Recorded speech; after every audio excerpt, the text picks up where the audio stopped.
Hi everyone, this is Paolo Tezzon and I am the R&D manager for Diapason loudspeaker system. I'm very happy to welcome you in this series of short video clip which will be about some technical insights about our latest creation, the Didascalia loudspeaker system. Didascalia has been launched into the market during the past Warsaw Audio and Video Show in October 2025. And it represents a huge milestone for the history of the brand because, for instance, we started to design from scratch every single transducers to be used into the Didascalia design, but also in future Diapason designs which are yet to come.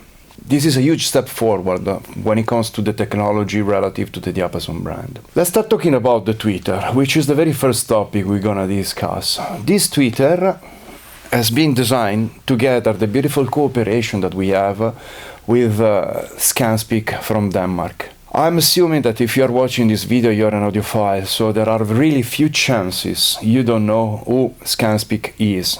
But in case you don't, I'm just happy to remind you that Scanspeak is a loudspeaker manufacturer located in Denmark, which has an amazing tradition, an amazing amount of knowledge, and they design, engineer, manufacture the finest speakers for hi-fi and high-end home audio. They are really the best in the world. And they were kind enough to believe in our vision and to help us in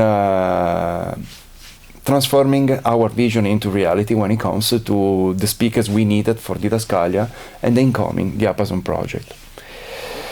The tweeter, first of all, is based on a silk, soft, dome-shaped diaphragm. The choice of material is critical when it comes to sound presentation.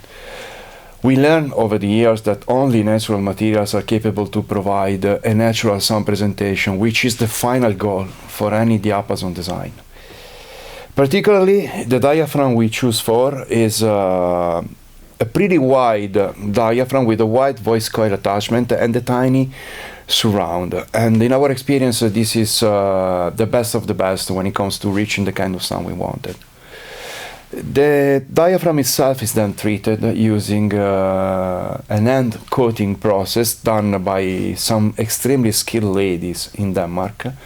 And this coating process is kind of a secret, kind of a magical recipe, which is capable of improving the mechanical properties of the diaphragm itself, allowing it to exceed a lot the 20 kilohertz limit in the higher frequencies, making this diaphragm capable to properly reproduce even 30 kilohertz. Therefore, this transducer is a high definition device.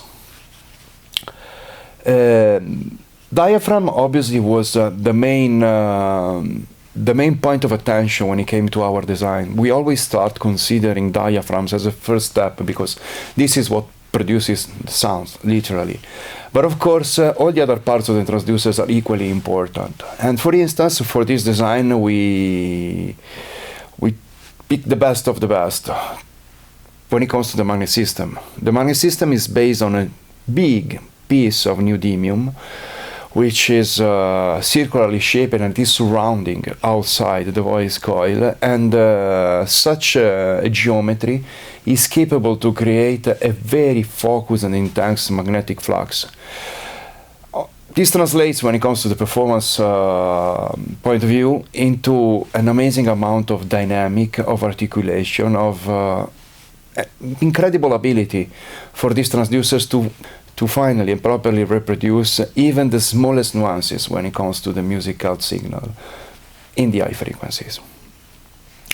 Another important element which is worth to mention when it comes to the design of this tweeter is relative to the job we made with Didascalia. But generally speaking, one of the main features when it comes to all the Diapason design is a particular attention in the management of both dispersion and diffraction.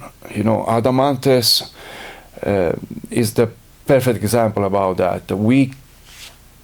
always pay a lot of attention on the behavior of the sound waves when it comes to their lateral emission. Particularly with Didascalia, we went even further because we had the need to perfectly manage diffraction while doing something weird at the same time. Basically, placing in the same plane the emission center of the two main transducers in order to have a mechanical time alignment. This created some challenges when it comes to properly manage dispersion and diffraction. Therefore, we came up with this CNC machine aluminum faceplate, which is not perfectly flat, but it has an angle right here and right there, to properly accommodate the overall shape and to properly manage the dispersion and diffraction pattern of the high frequencies reproduced by this tweeter. The last touch of this design is a very nice touch because those two bars, which are intended for protection only, are also a beautiful tribute to the very first diapason speaker ever designed, which is the Prelude. It came out back in 1987, and it had a device that Alessandro decided to place on top of the tweeter just to mitigate the behavior of the tweeter. In this case, it's just a protection, but it's a beautiful connection to that early design. Also because what we wanted to achieve with Didascalia is to literally produce a manifesto, a new milestone in the evolution of the brand, and it's always good to look back to the past as well. This is everything when it comes to the tweeter, and see you in the next clips. We're gonna keep diving in the following episodes all the technical details relative to Didascalia. Thank you so very much. Bye bye.